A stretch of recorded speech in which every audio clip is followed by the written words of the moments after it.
जी अभी चालू हो गया। चालू हुआ है, चलो देख लो।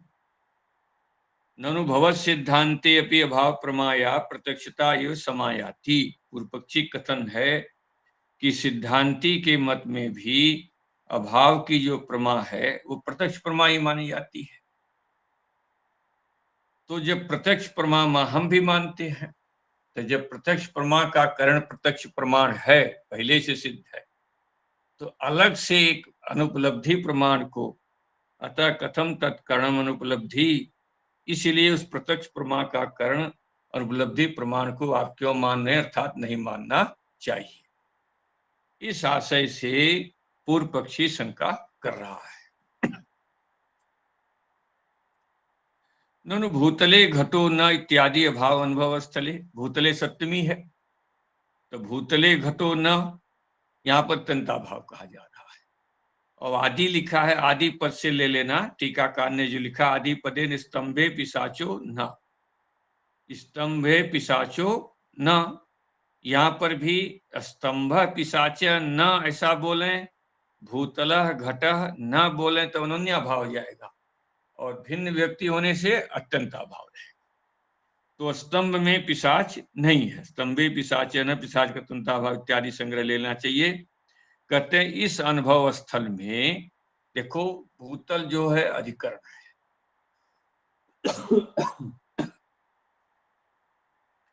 तो भूतल अंश में प्रत्यक्षत्वम उभय सिद्धम। कहते हैं भूतल का प्रत्यक्ष आप भी मानते हो, भूतल का प्रत्यक्ष हम भी मानते हैं। भाई वृत्ति और छिन्न चेतन, भूतलत्वा और छिन्न चेतन अभिन्न ही है। प्रमाण और छिन्न चेतन और विषय और छिन्न चेतन का अभेद ही क्या प्रत्यक्ष है। तो भूतल का प्रत्यक्ष आप भी मानते हो, हम इंद्रिय सन्निकर्ष से इंद्रिय सन्निकर्ष वहां मान करके भूतल का प्रत्यक्ष मानते हैं। आप जो है प्रमाण और छिन्न चेतन और विषय और छिन्न चेतन माने भूतलत्व और छिन्न चेतन का भेद मान करके आप जो है विषय का प्रत्यक्ष मानते हैं।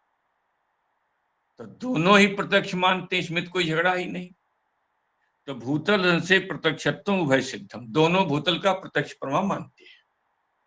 इति तत्र वृत्ति निर्गमन से आवश्यकत्वेन, कहते हैं वहां पर वृत्ति निर्गमन होता है, आवश्यक है, इसलिए भूतलत्वावच्छिन्न चेतन और वृत्ति अवच्छिन्न चेतन का भेद हो जाने से भूतल का प्रत्यक्ष प्रमा होती है।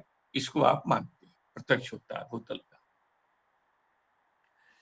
कहते हैं जैसे ऐसे होता भूतलत्वावच्छिन्न चैतन्यवत, ये दृष्टांत है।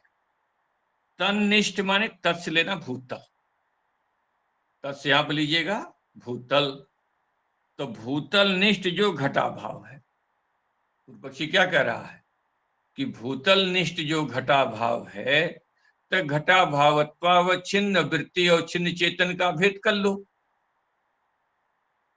आपकी जो प्रक्रिया है उसी प्रक्रिया के अनुसार हम बाबा जी बता रहे हैं कि जैसे भूतलत्वा और छिन्न वृत्ति और छिन्न चेतन का भेद हो जाने से भूतल का प्रत्यक्ष होता है, वैसे ही घटा भावत्वा व छिन्न चेतन और वृत्ति और छिन्न चेतन का भेद हो जाने से घटा भाव का भी प्रत्यक्ष हो जाएगा। उसके लिए आप अलग से अनुपलब्धि प्रमाण क्यों मान रहे? प्रमा में तो आपके अंतर है ही नहीं। तो तन्निष्ठ माने भूतल निष्ठ घटा भावत्वावच्छिन्न चैतन्य से भी प्रमात्री अभिन्नतया, प्रमाता से अभिन्न हो जाएगा। तो घटा भाव से प्रत्यक्षता सिद्धांते भी प्रमात्री से अभिन्न होकर के घटा भाव का ही प्रत्यक्ष हो जाएगा, ऐसा सिद्धांत में भी मानने में क्या आपत्ति? फिर से सुन लें इसे। प्रत्यक्ष प्रमा की बात चल रही है, तो प्रत्यक्ष प्रमा में क्या है कि प्रमात्री अभिन्नत्व माने तद अभिन्न अभिन्नत्व, यही नियम है।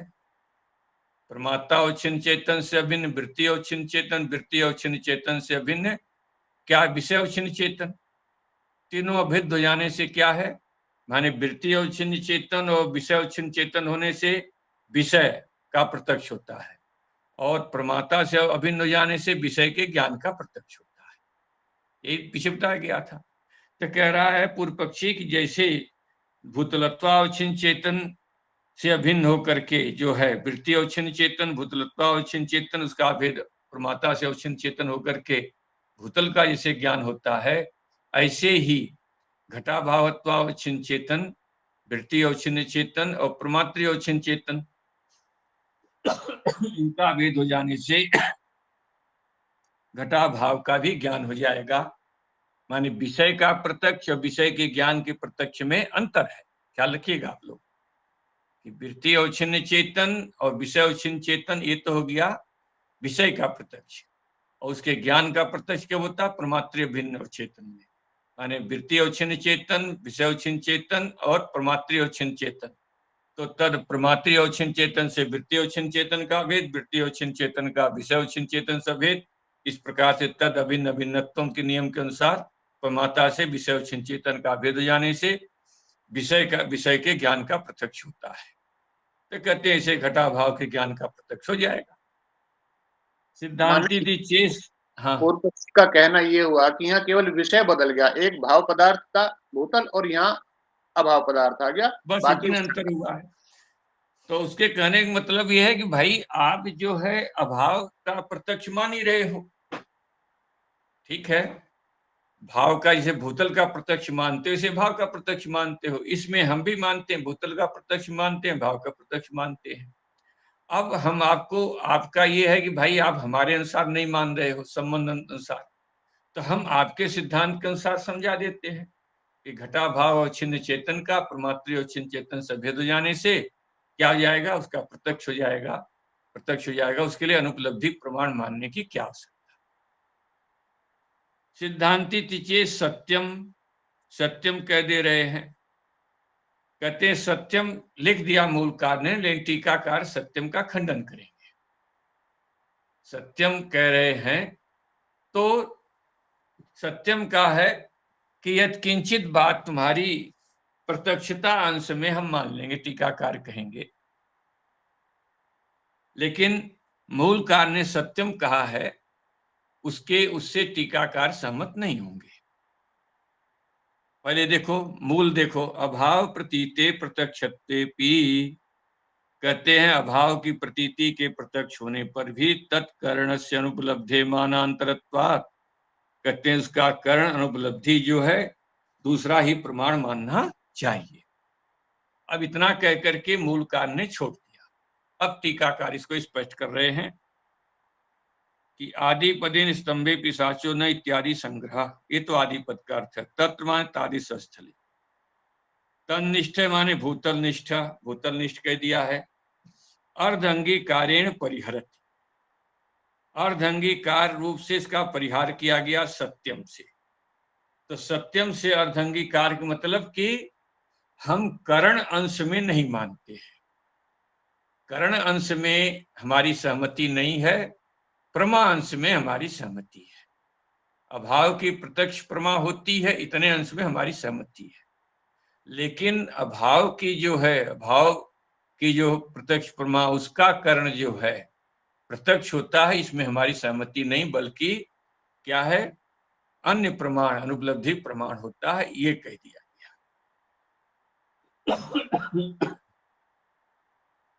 अब कहते हैं, टीकाकार कहते हैं कि भाई पूर्व पक्षी ने जो कहा था कि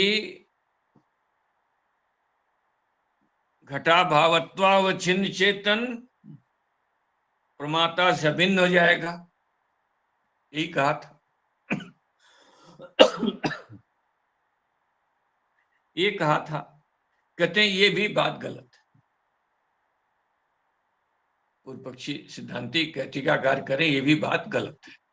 क्यों गलत है? आपने कहा कि घटा भावत्वावच्छिन्न जो है और प्रमात्री अभिन्न अवच्छिन्न होकर के क्या हो जाएगा? उसका प्रत्यक्ष प्रमा हो जाएगी। वो प्रत्यक्ष प्रमा हम मान रहे हैं और करण उपलब्धि मानेंगे। तो कहते हैं ये जो प्रत्यक्ष प्रमा उसने कहा है वो भी ठीक नहीं। प्रत्यक्ष प्रमा जो है, प्रत्यक्ष प्रमाण के नियम के अनुसार अगर प्रत्यक्ष प्रमा होगी, ध्यान रखिएगा,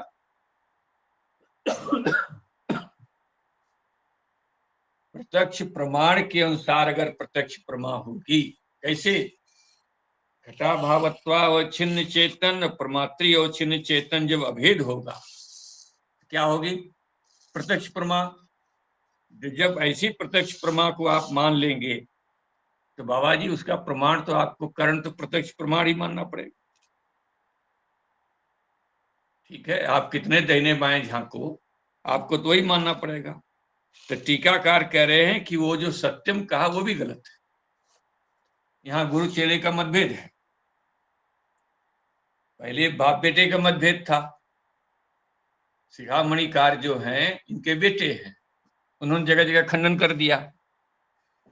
लेकिन जो शिष्य हैं शिवदत्त जी, ये जगह जगह सब जगह इसका समर्थन करते आए हैं। लेकिन यहाँ गुरु जी की बात से सहमत नहीं है, क्योंकि स्पष्ट दिखाई दे रहा है अगर प्रमात्री और छिन्न चेतन के नियम के अनुसार अगर प्रत्यक्ष प्रमा अभाव की हो गई, तब हर हालत में उसका प्रमाण प्रत्यक्ष ही मानना पड़ेगा, उपलब्धि नहीं मानना। ये सत्यम नहीं कहना चाहिए। वहां पर सत्यम का अर्थ है अभ्युपगमवाद से भी नहीं कहना चाहिए, क्योंकि अभ्युपगमवाद से भी कह रहे हो तभी आपको प्रत्यक्ष स्वीकार करना पड़ेगा। इसलिए सत्यम का अर्थ यहाँ पर कह लिए चेत न, ऐसा अर्थ निकालना चाहिए। ये नाम सर्वथा ही है। अभाव प्रतीते प्रत्यक्षत्वेपि, अभाव की प्रमा प्रत्यक्ष होने पर भी उसका करण उपलब्धि जो मानांतरी होता है। तो यहाँ पर उसी को स्पष्ट करें कि अभाव की प्रमा जो है सत्यम न कह के चेत न कहना चाहिए। अभाव की प्रमा जो है प्रमात्र अभिन्न होकर के प्रत्यक्ष नहीं होती, बल्कि उपलब्धि से होती है। ठीक है, अच्छा, अब कैसे है कह रहे उसी को समझा रहे हैं टीका का।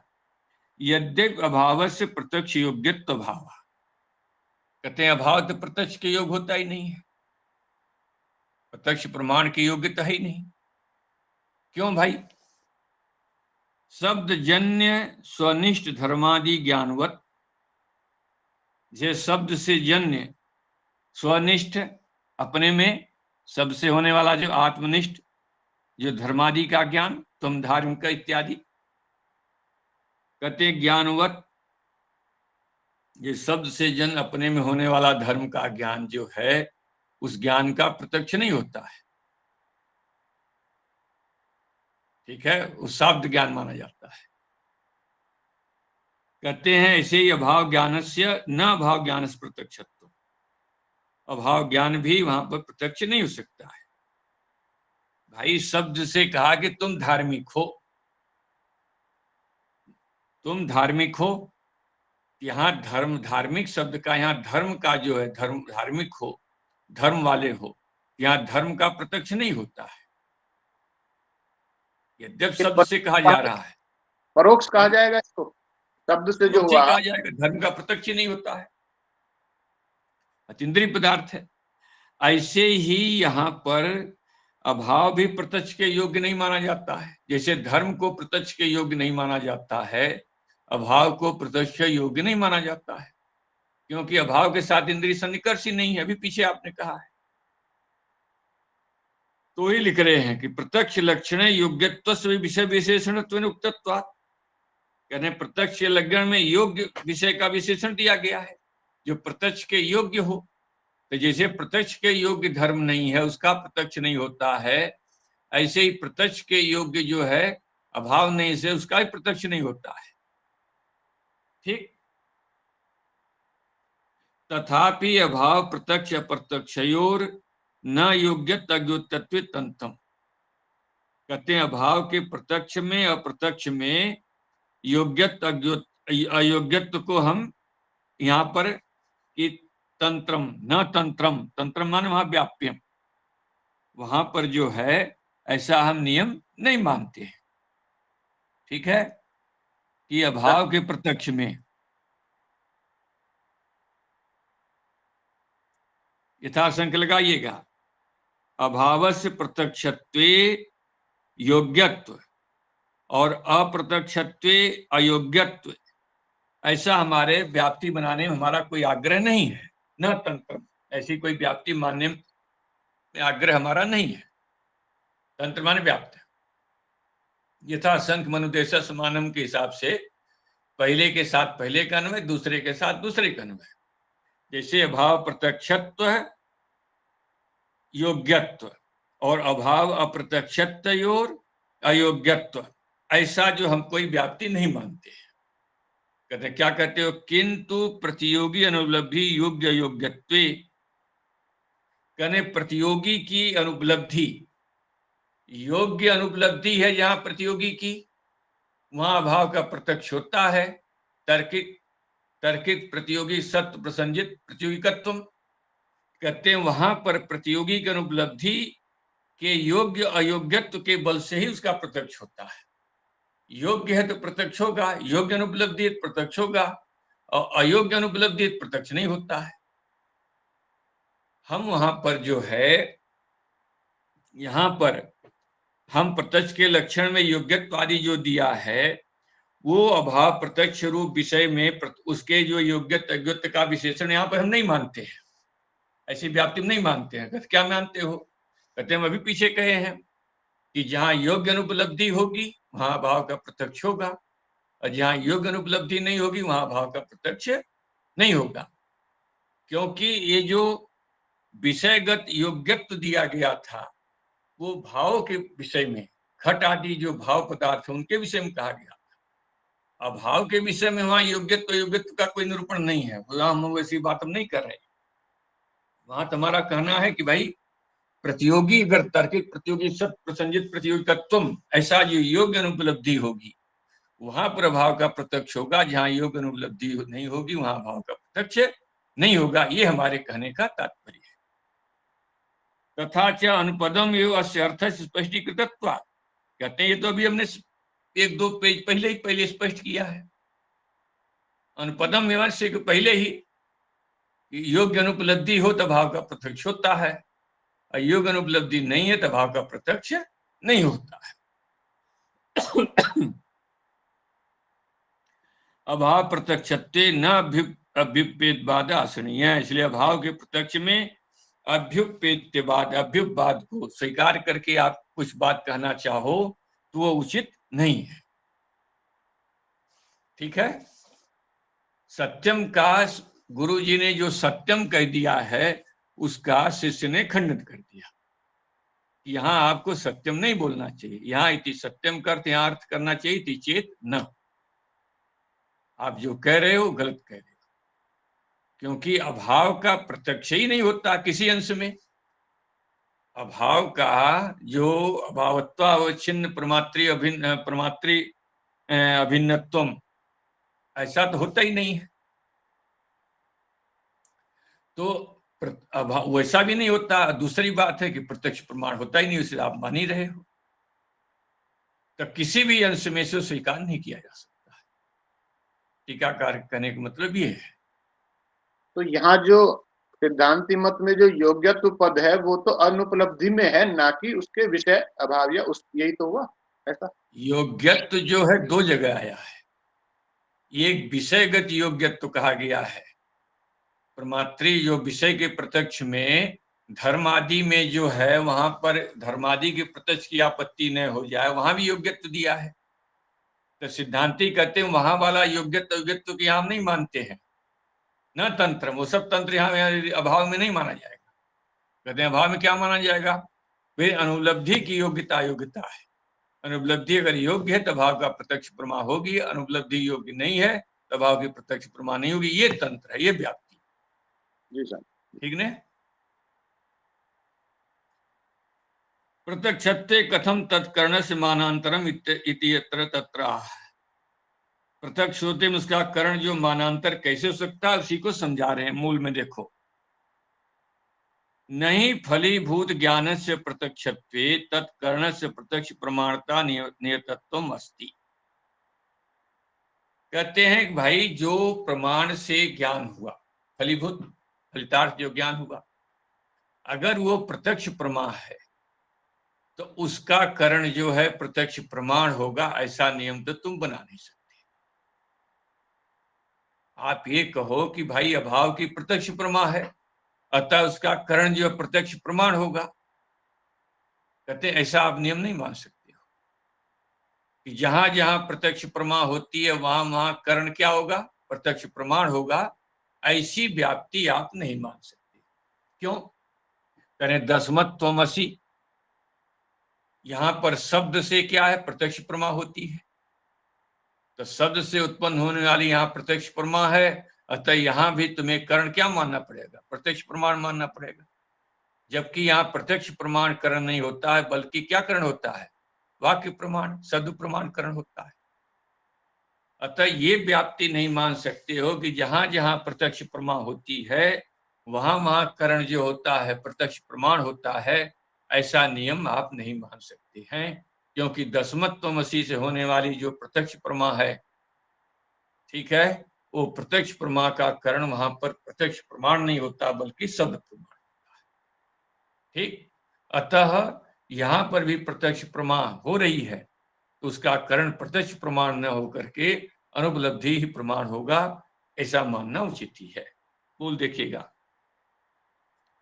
कि नहीं फलीभूत ज्ञान से प्रत्यक्षत्वे, फलीभूत ज्ञान के प्रत्यक्ष होने पर तत्करण, उस फलीभूत प्रत्यक्ष का करण जो है प्रत्यक्ष प्रमाणता नियतम अस्ति, प्रत्यक्ष प्रमाण का नियम होगा, ऐसा नियम नहीं है।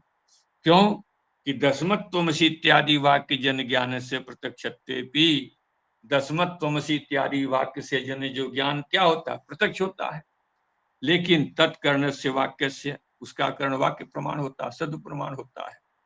प्रत्यक्ष प्रमाण भिन्न प्रमाण तब भी कुमार, वो जो वाक्य है प्रत्यक्ष प्रमाण से भिन्न प्रमाण स्वीकार करते हो तुम भी और हम भी।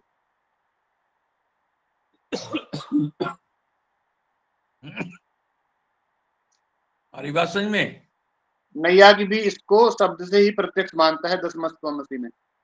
भाई मूल प्रसंग ये है कि आप अगर ये कहो कि जहां जहां प्रत्यक्ष प्रमा होगी वहां वहां उसका कर्ण प्रत्यक्ष प्रमाण होगा, अगर ऐसी व्याप्ति तुम बना रहे हो तो इस व्याप्ति में सिद्धांती दोष दे रहे हैं कि दसमत्वमेसी वाक्य से जन्य क्या हुआ, प्रत्यक्ष प्रमा हुई दसम व्यक्ति को, लेकिन उसका कर्ण जो है सदुप्रमाण होता नहीं है। हाँ सदुप्रमाण होता है, प्रत्यक्ष प्रमाण नहीं होता है। इसलिए ये इस व्याप्ति के बल से तुम नहीं बोल सकते हो कि अभाव की प्रत्यक्ष प्रमा हो रही है इसलिए उसका कर्ण प्रत्यक्ष प्रमाण होगा, ऐसी बात नहीं।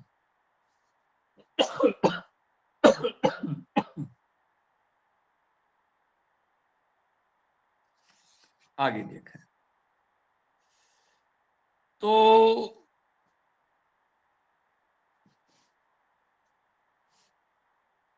ठीक है, देखिएगा ननु प्रमाण भेद से फल भेद आयतत्वा कथम तम बिना तस्य सिद्धि आशंकते। कहते हैं भाई देखो प्रमाणों में भेद क्यों माना गया, प्रमाणों में भेद क्यों मानते हैं, क्योंकि फल में भेद है। पूर्व पक्षी कह रहा है कि प्रमाणों में भेद इसलिए माना जाता है कि फल में भेद है, माने प्रमा में भेद होता है। एक प्रत्यक्ष प्रमा है, एक अनुमिति प्रमा है, एक उपमिति प्रमा है, एक साधु प्रमा है।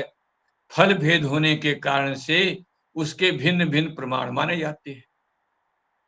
तो यहां पर तुम जब प्रत्यक्ष प्रमा ही मान रहे हो अभाव की, तो दोनों जगह जब प्रत्यक्ष प्रमा है तो उसका प्रमाण में भेद कैसे सिद्ध कर, ये लेकर के शंका उठा रहे हैं कि ननु प्रमाण भेद से फल भेद आय तत्वात्। कहते हैं प्रमाणों में भेद, फल भेद, फल भेद का अर्थ करिएगा प्रमा भेद, प्रमा भेद के अधीन होता है। जैसे प्रत्यक्ष प्रमा, उपमिति अनुमिति प्रमा, उपमिति प्रमा, साध प्रमा, इन प्रमाओं में भेद है तो इनके प्रमाण भी भिन्न अलग अलग भिन्न भिन्न माने जाते हैं।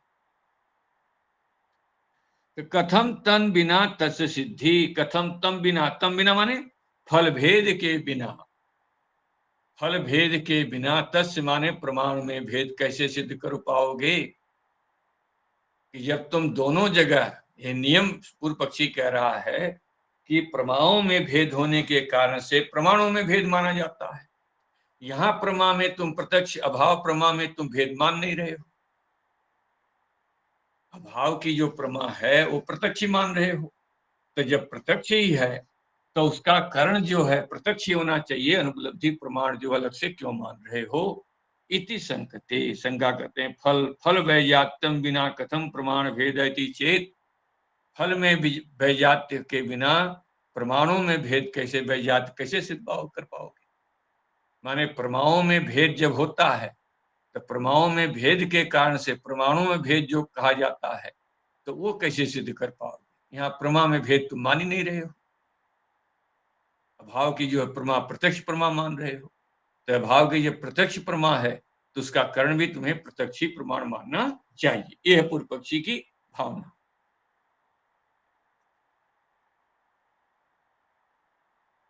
इति चेत न, ऐसा नहीं करते हैं। वृत्ति वैजात्य मात्रेन प्रमाण वैजात उपत्ति, कहते हैं वृत्ति के वैजात्य मात्रों से, वृत्ति की विलक्षणता मात्र से प्रमाणों में विलक्षणता सिद्ध हो जाएगी। ठीक है,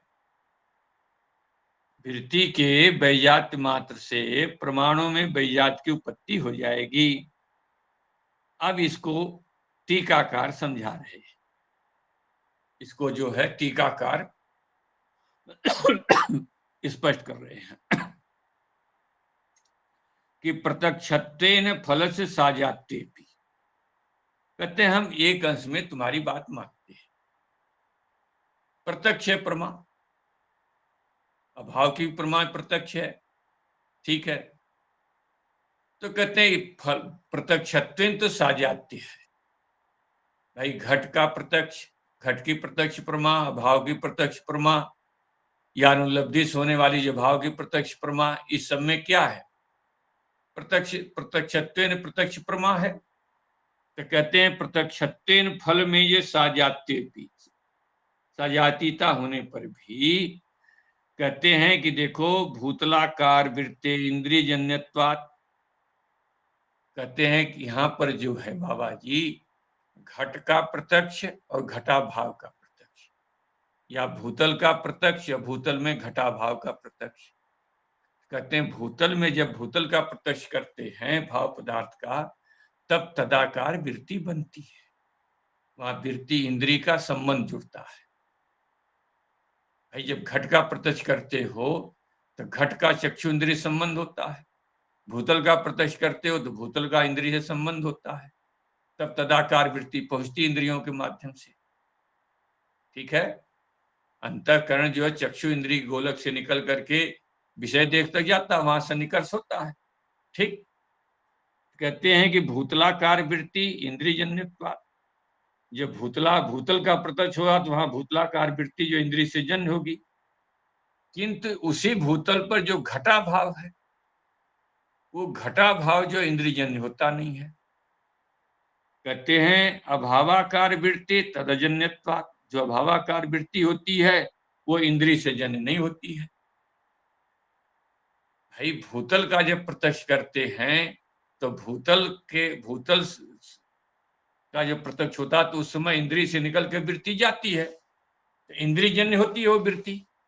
लेकिन जब उस घटा भाव का प्रत्यक्ष करते हैं तब वहां पर इंद्रिय जो है इंद्रिय से उसका संबंध होता नहीं, क्योंकि उसका संबंध ही नहीं है अभाव का। अभाव के साथ इंद्रिय का सन्निकर्ष नहीं होता है, इंद्रिय का सन्निकर्ष अधिकरण भूतल के साथ होता है। लिखा जा रहा है कि अभावाकार वृत्ति तदजन्यत्वात् माने इंद्रियजन्यत्वात्, इस प्रकार से वृत्ति वैजात्य मात्रेण तद उपत्ति मैवम इत्याह, इस प्रकार से वृत्ति की विविधता के कारण से उसमें जो है फल में भेद हो जाएगा। एक जगह जो है वृत्ति जो है इंद्रियजन्य है, ये जगह वृत्ति इंद्रियजन्य नहीं है। अतः एक जगह जो है घट का जो है प्रत्यक्ष प्रमा होती है वो इंद्रियजन्य होने के कारण से, और जो अभाव की जो होती है वहां पर इंद्रियजन्य वृत्ति नहीं होती है, इसलिए वहां पर जो है दोनों में भिन्नता हो जाएगी। वृत्ति के वैजात मात्र से तदुपत्ति माने फल में वैजात्य की उत्पत्ति होने से प्रमाणों में भी भिन्नता की सिद्धि हो जाएगी। इत्याह, इसी के कारण न इति, मूल में कहा चेत न, वृत्ति वैजात मात्रेण प्रमाण वैजात उत्पत्ति, एक में इंद्रियजन्य वृत्ति है एक में इंद्रियजन्य वृत्ति नहीं है, इस प्रकार से दोनों में भिन्नता की सिद्धि हो जाती है। फलितम माह तथा च, फलित उसी को फलितार्थ बता रहे हैं। देखो घटादि अभावाकार वृत्ति न इंद्रियजन्या, भूतल में जो घटा भाव है, घटादि का अभाव है, उसके आकार की इंद्रिय वृत्ति नहीं होती। कहते हैं क्या इंद्रिय से विषेण असन्निकर्षात्, इंद्रिय का विषय के साथ वहां सन्निकर्ष होता ही नहीं। पीछे कह आए हैं कि इंद्रिय का अभाव के साथ सन्निकर्ष नहीं होता है, बल्कि अभाव जिस अधिकरण में है, अभाव जिस अधिकरण में है उस अधिकरण के साथ उसका सन्निकर्ष होता है। जैसे घटा भाव भूतल में है तो भूतल के साथ इंद्रिय का सन्निकर्ष होता है, घटा भाव के साथ इंद्रिय का सन्निकर्ष नहीं होता है। तो नैयायिक तो अपना एक वृत्ति अवृत्ति व्याप्ति संबंध मान लेता है, अव्याप्त वृत्ति संबंध, उसकी तो एक रेल लाइन चल पड़ती है, लेकिन जो वृत्ति नियामक संबंध है वो भी नहीं मानता है। किंतु घट अनुपलब्धि रूप मानांतर जन्या, इसलिए घट के अनुपलब्धि रूप जो है मानांतर माने अनुपलब्धि प्रमाण से जन्य होती है।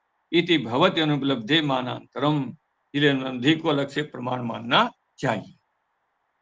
क्या सिद्ध हुआ? फलितार्थ क्या हुआ कि पूर्व पक्षी ने कहा कि फल वैजात्य के बिना प्रमाणों में भेद कैसे सिद्ध करोगे? इन्होंने कहा वृत्ति के वैजात्य से प्रमाणों में भेद सिद्ध हो जाए। एक जगह इंद्रिय के सन्निकर्ष से घट का प्रत्यक्ष होता है और एक जगह इंद्रिय के सन्निकर्ष के बिना जो घटाभाव है वहां योग्य अनुपलब्धि के बल से घटाभाव का प्रत्यक्ष होता है। तो दोनों जगह, एक जगह इंद्रिय जन्यत्व है, एक जगह इंद्रिय जन्यत्व नहीं है। इस प्रकार से वृत्ति के वैजात होने से फल में प्रत्यक्ष प्रमा में एक घट के प्रत्यक्ष प्रमा और अभाव की प्रत्यक्ष प्रमा में भेद सिद्ध हो जाए, ये कहा गया।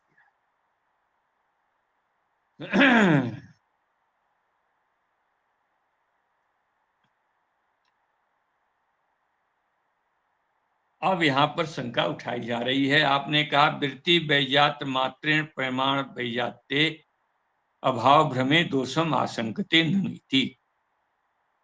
कहते हैं कि वृत्ति वैजात मात्र से प्रमाण में वैजात्य आपने माना, तो इससे अभाव में का जहां भ्रम होता है उस स्थल पर दोष आए। अभाव का जहां भ्रम होता है वहां पर दोष आएगा, उसे दिखाने जा रहे हैं। कहते हैं आपने मान लिया, आपने पीछे खूब मेहनत किया कि अनुपलब्धि प्रमाण माना जाए। ठीक है भाई, ननु उपलब्धि रूप मानांतर पक्षी, ठीक है, अनुपलब्धि रूप प्रमाणांतर हमने स्वीकार कर लिया, ठीक है, अनुपलब्धि रूप प्रमाणांतर हमने स्वीकार किया। अनुपलब्धि रूप प्रमाणांतर पक्षेपी, मानांतर पक्ष में भी अभाव प्रतीते प्रत्यक्षत्वे, कहते हैं अभाव प्रतीति के प्रत्यक्ष होने पर भी। अरे आपने कहा कि अनुपलब्धि रूप प्रमाणांतर होता है, उससे अभाव प्रतीति की अभाव का प्रत्यक्ष होता है, यही आपने कहा। ठीक है बाबा जी, तो कहते हैं इतना आपने मान लिया कि अनुपलब्धि रूप प्रमाण से अभाव का प्रत्यक्ष होता है, यही आपने सिद्ध किया। किंतु कहीं पर घट रखा है, भूतल पर घट रखा है, वहां भ्रम हो गया कि घट है ही नहीं। मंद अंधकार आदि दोष के कारण से क्या भ्रम हो गया कि घट ही नहीं है। माने घट वहां रखा है, घट वाले भूतल में क्या भ्रम हो गया? घटाभाव का। ठीक है, तो वहां पर जब है कि घटवती, घटवती कौन? घट वाला जो भूतल है, कोई अधिकरण ले लेना। घटवती माने कि घट वाले भूतल में घटाभाव भ्रमस्यपि, घटाभाव का भ्रम हो गया। भ्रम क्या हो गया? घटाभाव का। तो कहते हैं वहां प्रत्यक्षत्वापत्तो, तो वहां पर घटवत भूतल में घटाभाव भ्रम का भी प्रत्यक्ष मानना पड़ेगा। किससे? अनुपलब्धि प्रमाण से। भाई आपको वहां पर प्रत्यक्षत्वापत्तो, उसका प्रत्यक्ष मानना पड़ेगा। ठीक, तो कहते हैं ऐसा प्रत्यक्षत्वापत्तो, आपको हर जगह जैसे अभाव का प्रत्यक्ष मान लो अनुपलब्धि प्रमाण से, ऐसे घटवती भूतल में घटाभाव का जो प्रत्यक्ष है अनुपलब्धि प्रमाण से, उसका प्रत्यक्ष मानना पड़ेगा आपको। कहते हैं वहां मानना पड़ेगा, प्रत्यक्ष की आपत्ति आएगी, तत्रापि अनिर्वचनीय घटाभाव विगम में, तो वहां पर आपको अनिर्वचनीय घटाभाव स्वीकार करना पड़ेगा, अनिर्वचनीय घटाभाव का प्रत्यक्ष मानना पड़ेगा। प्रत्यक्ष प्रमाण आप नहीं बोल पाओगे, अनुपलब्धि प्रमाण से भी आपको क्या है, घटाभाव का जो भ्रमात्मक ज्ञान होगा, भ्रमात्मक प्रत्यक्ष ज्ञान मानना पड़ेगा। अनिर्वचनीय, वहां घटाभाव कैसा होगा, जैसे रजत अनिर्वचनीय होता है, ऐसे घटाभाव को अनिर्वचनीय मानना पड़ेगा। कहते हैं कि न च इष्टापत्ति, कोई इष्टापत्ति कहो कि हमें मान लेंगे, बोले नहीं कर सकते हो। तस्य माया उपादान कत्वे भावत्व अनुपत्ति, कहते हैं हम पूछेंगे आपको उसका उपादान कारण क्या माया है, तो माया अगर उपादान मानते मानोगे तो वो अभाव की सिद्धि नहीं हो पाएगी, क्योंकि माया जो अभाव पदार्थ है, और अभाव, भाव से भाव की उत्पत्ति होती नहीं है। ठीक है, माया क्या है, अनादित्व सती भावत्व सती ज्ञान निवर्तत्व, यही है, अनादि है, भाव पदार्थ है और ज्ञान से निवृत्त होती है। तो तस्य माया उपादान कत्वे, उसे माया उपादान कारण मानने पड़ेगे, तो माया भाव पदार्थ है, उससे भाव की उत्पत्ति होगी, अभाव की उत्पत्ति तो हो नहीं पाएगी, भावत्वनुपत्ति।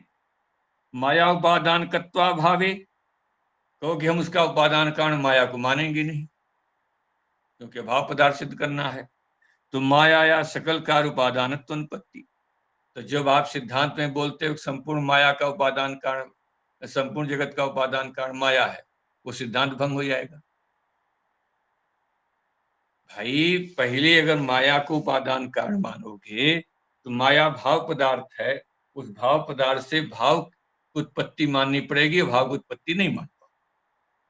कहोगे नहीं नहीं हम उसका उपादान अभाव घटा भाव वाले स्थल पर उसका उपादान कारण माया को नहीं मानेंगे, तो कहते हैं जब फिर आपका सिद्धांत भंग हो जाएगा, क्योंकि आप क्या मानते हैं, सकल पदार्थ का उपादान कारण माया है, वो सिद्धांत आपका भंग भंग हो जाएगा। ठीक है, दोनों ही पक्ष में दोष दिया गया। अनुपत्ति इति चेत न, सिद्धांती कह रहे हैं कि घटवती घटा भाव भ्रमो न तत्काल उत्पन्न घटा भाव विषय का।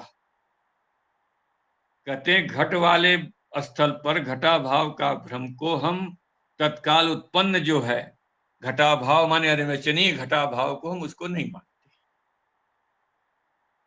ठीक है कहते क्या कहते हो देखिए क्या उत्तर दे रहे हैं पहले।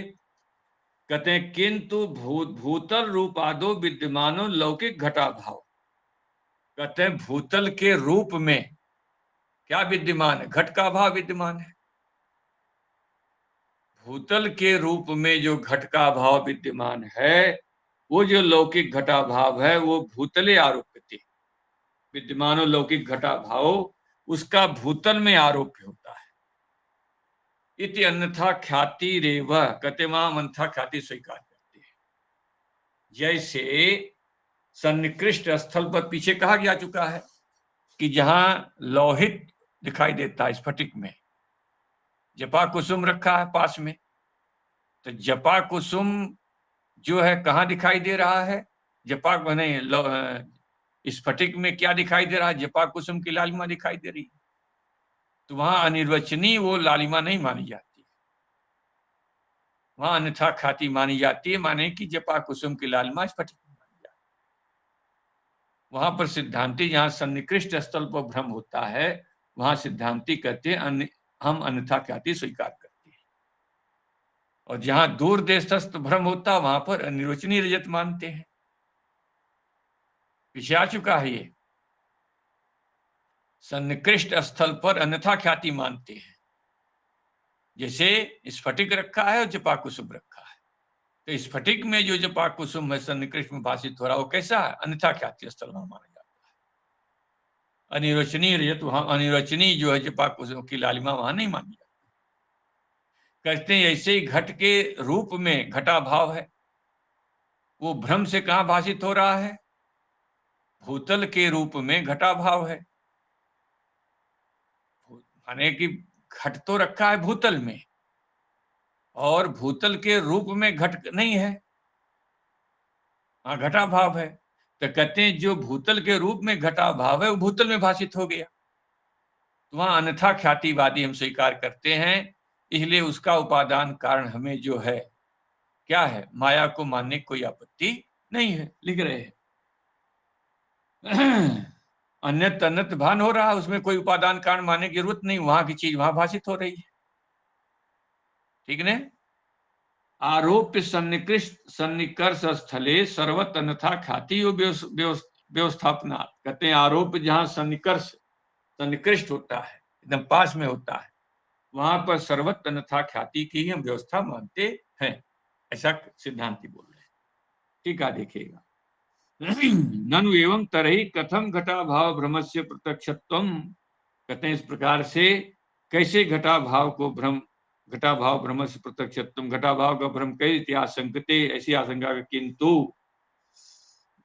किंतु उसे दिखाया तद विषय से सन्निहित तत्समवात्मैवम्। कहते हैं उस जो घटा भाव का विषय वो सन्निहित है कहां पर, कि घट के रूप में जो भूतल के रूप में जो घटा भाव भाषित हो रहा है, वही घटा भाव कहां दिखाई दे रहा? भूतल में दिखाई देने लग गया। ध्यान रखिएगा कि भूतल के रूप में क्या दिखाई दे रहा? घटा भाव है। भूतल के रूप में घट रहता नहीं है। भूतल के रूप में, भूतल के रूप में घटा भाव तो घट रहता नहीं, घटा भाव है। कहते हैं भूतल के रूप में रहने वाला घटा भाव कहां भाषित हो गया? आपके वहीं भूतल में।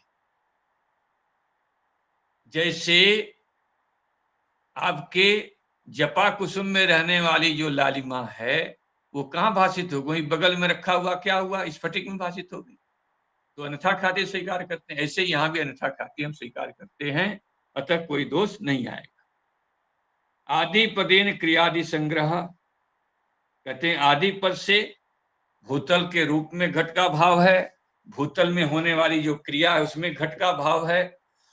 कहते हैं वही जो है कहां भाषित हो गया? भूतल में भाषित हो गया। तो आरोप सन्निकृष्ट स्थल है, तो वहां पर अन्यथा ख्याति स्वीकार करते हैं, निर्वचनीय नहीं स्वीकार करते हैं। अतः अनिर्वचनीय पक्ष को लेकर के जो आपने दोष दिया उसका हमने खंडन कर दिया। अब सिद्धांतम आशंक आह।